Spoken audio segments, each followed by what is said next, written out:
सोलापूर लोकसभा निवडणूक 2024च्या अनुषंगाने मतमोजणी निमित्त दिनांक 4 जून 2024 रोजी जिल्ह्यातील सर्व घाऊक मद्यविक्री, सर्व किरकोळ मद्यविक्री व ताडी विक्री अनुज्ञप्त्या मतमोजणी प्रक्रिया पूर्ण होईपर्यंत आणि निकाल जाहीर होईपर्यंत बंद ठेवण्याबाबतचे सुधारित आदेश जिल्हाधिकारी कुमार आशीर्वाद यांनी जारी केले आहेत. लोकसभा निवडणूक 2024च्या अनुषंगाने मतदान व मतमोजणी प्रक्रिया शांततेत व भयमुक्त वातावरणात पार पडावी याकरता जिल्ह्यातील सर्व घाऊक व किरकोळ मद्यविक्री दुकाने, ताडी विक्री दुकाने 5 मे 2024 ते दिनांक 7 मे 2024 रोजी मतदान प्रक्रिया संपेपर्यंत बंद ठेवण्याबाबत तसेच मतमोजणी निमित्त दिनांक 4 जून 2024 रोजी पूर्ण दिवस बंद ठेवण्याबाबतचे आदेश निर्गमित करण्यात आले होते.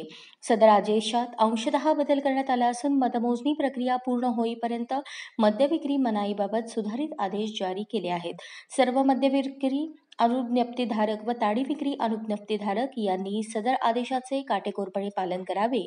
या आदेशाचे उल्लंघन करणाऱ्या अनुज्ञप्तीधारकाविरुद्ध महाराष्ट्र दारूबंदी कायद्यातील तरतुदीनुसार कठोर कारवाई करण्यात येईल याची नोंद घ्यावी असेही आदेशात नमूद करण्यात आले आहे. अशाच नवनवीन अपडेटसाठी जनता राज्य न्यूज चॅनलला सबस्क्राईब करा, लाईक करा आणि शेअर करायला विसरू नका.